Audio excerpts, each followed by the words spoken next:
여러분 반갑습니다. 홍영선 볶음국식의 홍영선입니다. 코로나19 치기로 생명력 증진, 오늘 이러한 주제로 한번 말씀드려 보겠습니다. 성경은 인류 역사에서 가장 오래된 족보입니다. 아담이 우리의 첫 조상임을 기록하고 있습니다. 창세기 5장에는 이렇게 기록합니다. 아담에 대해서 그가 930세를 향수하고 죽었더라. 셋에 대해서는 그가 912세를 향수하고 죽었더라. 에노스는 905세를 향수하고 죽었더라. 무두셀라는 성경에서 가장 오래 산 인물입니다. 그는 969세를 향수하고 죽었더라고 기록하고 있습니다. 노아 600세 때에 홍수가 났습니다. 그 이후에 노아는 350년을 더 지냈고요. 창세기 9장 29절에 가서는 노아에 대하여 향년이 950세에 죽었더라고 기록하고 있습니다. 근데 홍수 전 세대보다 달리 노아에 대해서는 향수하고 죽었다는 기록이 없습니다. 세상이 많이 변한 거겠죠. 100세가 되어서야 겨우 결혼을 하던 홍수전의 시대, 천수를 살던 이 시대와 우리가 가진 생명력, 아마 100세도 못 살고 생로사로 고통당하는 우리의 생명력은 고대 세계 우리 조상들에 비해서 그 생명력이 20분의 1 정도밖에 안 된다고 볼 수 있습니다.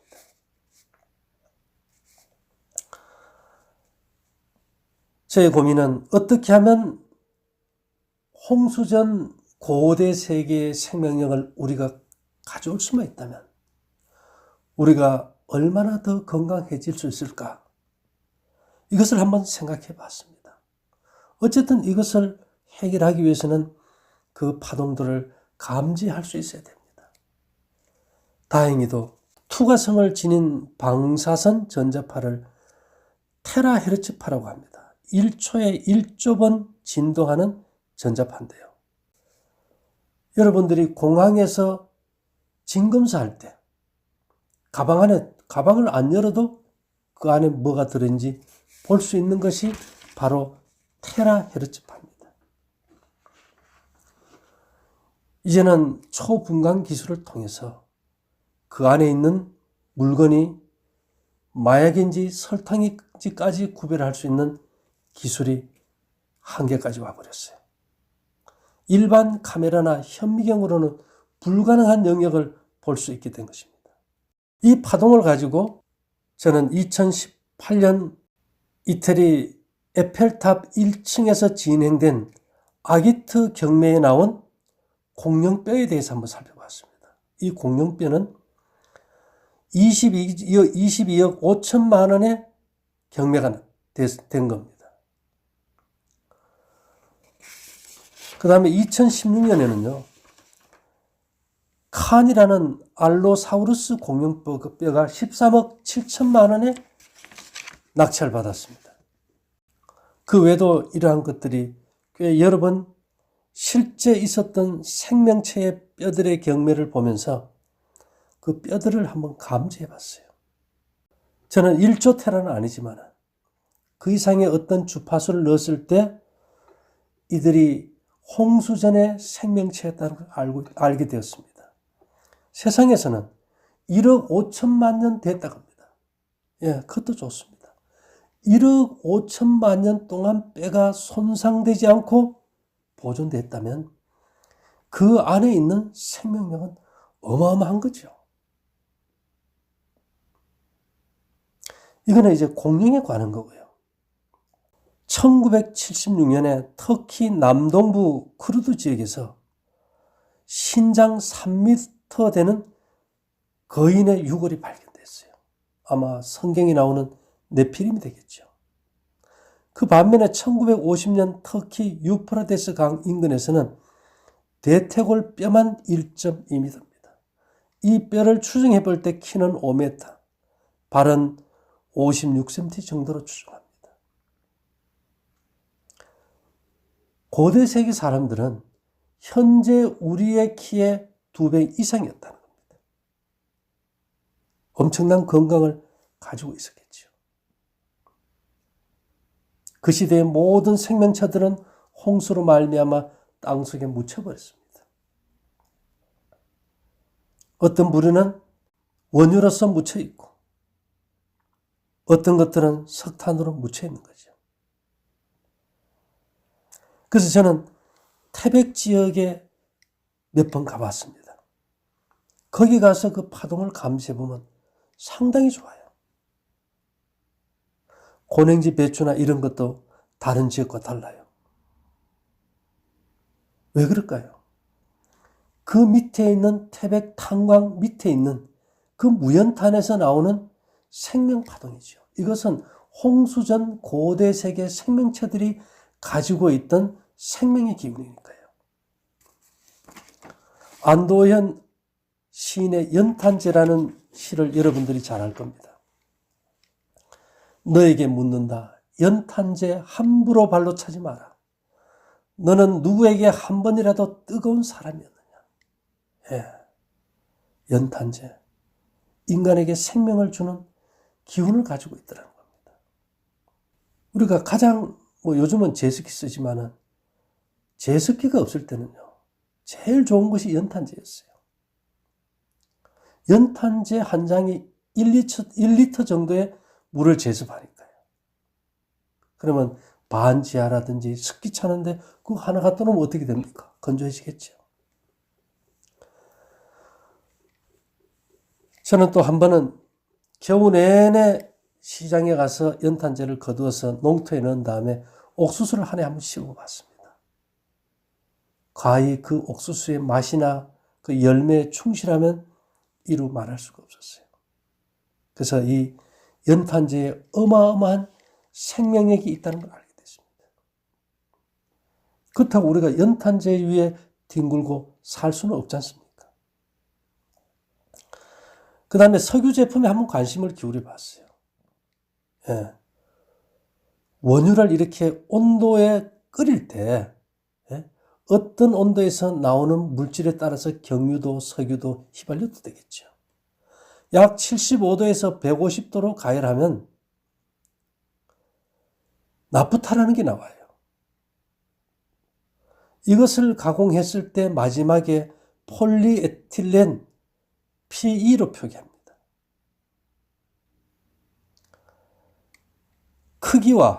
크게 저밀도와 고밀도 폴리에틸렌이 있어요. 그러면 LDPE 하면 저밀도 폴리에틸렌. 플라스틱이죠. 그 다음에 HDPE는 고밀도 플라스틱이죠. 근데 고밀도가 아닌 저밀도 플라스틱 제품에서 홍수 전에 살았던 생명체들의 기가 거기에서 나오는 걸 알게 됐어요. 이것은 우리가 쓰는 것에 여러 가지로 사용합니다. 우유팩 안이라든지 종이컵 안쪽에 코팅하는 거, 그 다음에 여러 가지 비닐, 그 다음에 랩. 쉽게 얘기하면 비닐로 보면 됩니다. 야, 어떻게 우리가 공해물로 여기고 정말 너무 흔해서 이것이 문제가 되는 이 비닐에 이러한 기운이 감지가 될까?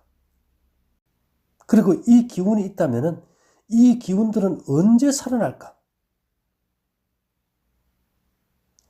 저는 거기에 상당히 매력에 빠지게 된 겁니다. 여러분, 펄서라는 게 있어요. 특별히 우주에 있는 이 별 가운데 중성자 별들이요. 아주 규칙적으로 에너지를 방사해요. 그 규칙성이 원자 시계와 비교될 수 있을 정도로 정확하게 방사선을 방출하는 천체들이 있다는 겁니다. 그래서 2006년 막스 플랑크 외계 물리학 연구소의 베르너 베커는 펄사가 어떻게 방사선을 뿜어내는지에 대한 이론은 40년 가까운 연구에도 불구하고 걸음마 단계에 있다고 말했습니다. 펄사를 처음 발견한 사람은 조셀린 벨 버넬과 앤터니 휴잇이었습니다. 1968년 7월이죠. 문제의 천체는 이상할 정도로 정확한 간격으로 빛의 파장을 방출하고 있었기 때문에 이들은 이 천체가 뿜는 빛이 외계 지성체가 보내는 메시지라고 생각했으며 이 수수께끼의 파장에 LGM-1 작고 푸른 사람이라는 명칭을 붙였어요. 마지막에는 결국 이게 펄사로 판명되고 다른 이름을 붙이게 됐지만, 자, 고대 세계의 공룡, 그 다음에 고대 세계의 거인들의 뼈, 그 다음에 석탄, 그 다음에 석유에서 뽑아낸 플라스틱. 그런데 이 기들이 어떤 신호를 받아서 작동이 되는데 그것이 주기가 있더라는 겁니다. 주기가. 그래서 제가 이 주기를 갖다가 한 3년 동안 찾아봤어요. 찾아봤더니만 이 달을 기준으로 하는 게 원래 달력이지요. 고대인들은 다 음력을 썼지 양력을 사용하지 않았습니다. 현재로 말하면 우리가 초3일달이면 초승달이지, 그죠? 이것을 달이 처음 이게 보인다고 해서 월삭이라고 얘기합니다. 월삭. 초3일 오후 6시부터 초4일 저녁 6시까지. 그게 24시간이 되겠죠. 이 기간대에는 이 기들이 작동이 돼요. 그래서 피에 아주 중요한 생명 에너지가 들어가는 것을 볼 수 있었어요. 그 다음에 그날로부터 7일씩 간다면 아마 8일, 15일, 22일, 29일이 되겠죠. 그리고 마지막 30일은 그것은 숫자에 안 들어가고 제외됩니다. 그리고 다시 초3일부터 이렇게 매달 돌아가는 사이클을 발견하게 됐어요. 그리고 이것이 아주 정교하게 이 시간대에 맞춰서 지구가 회전함에 따라서 정확하게 돌아간다는 겁니다. 이건 놀라운 사건이었어요. 그래서 제가 이 피폼을 갖다가 만든 침대를 가지고 잡았어요.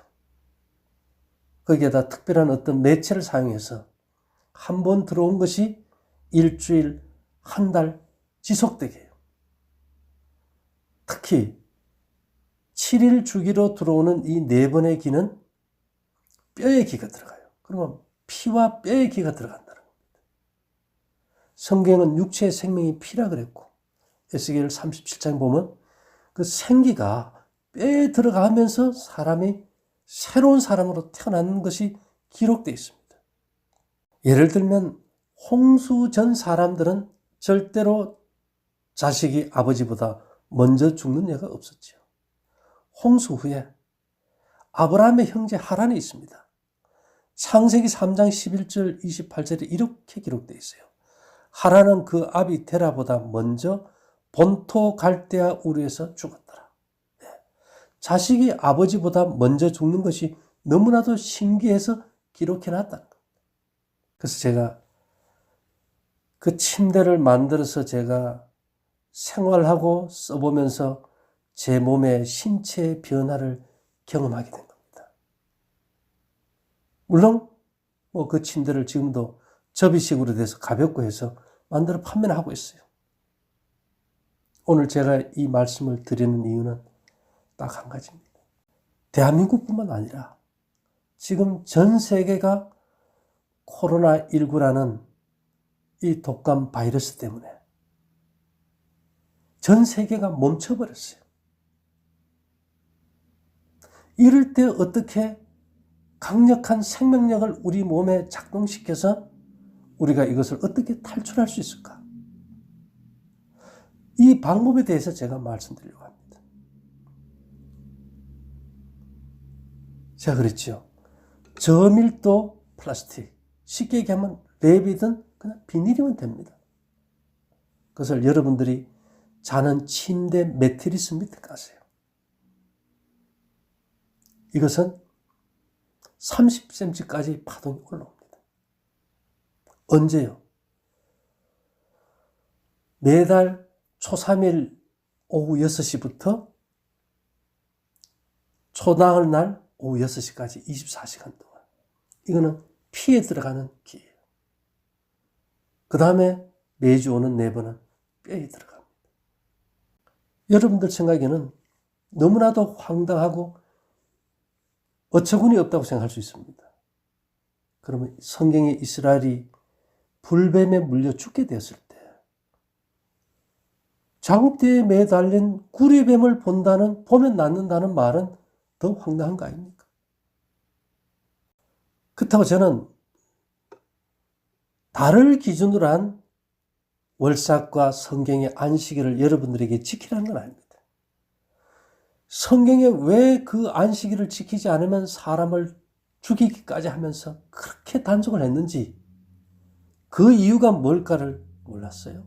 종교적인 측면으로만 생각했어요.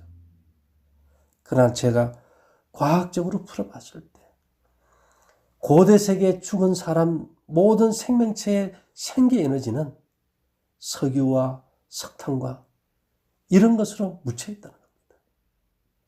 그것을 뺐으면서도 우리는 이것을 생활 속에 활용할 방편을 몰랐던 겁니다. 여러분 집에 주변에 얼마든지 비닐 입고 랩이 있습니다. 정말 간단하고 단순하면서도 이런 것들을 활용해서 여러분들이 건강할 수 있기를 바라는 마음에서 말씀드린 겁니다. 지난번에 제가 말씀드렸죠.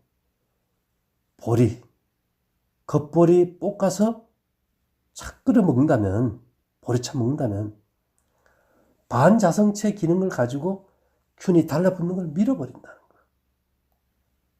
그 다음에 곡식을 얼려서 밥을 한다면 정말 생명력을 증진시켜준다는 거예요. 그리고 여러분들이 지속적이진 않지만 매주 오는 이 생명의 기운을 받기 위해서 주변에 있는 비닐을 깔고 잔다는 것이 크게 어렵지 않을 겁니다. 저는 이 비닐을 깔고요 20년을 밖에 잔 사람입니다. 경험해 본 사람이에요.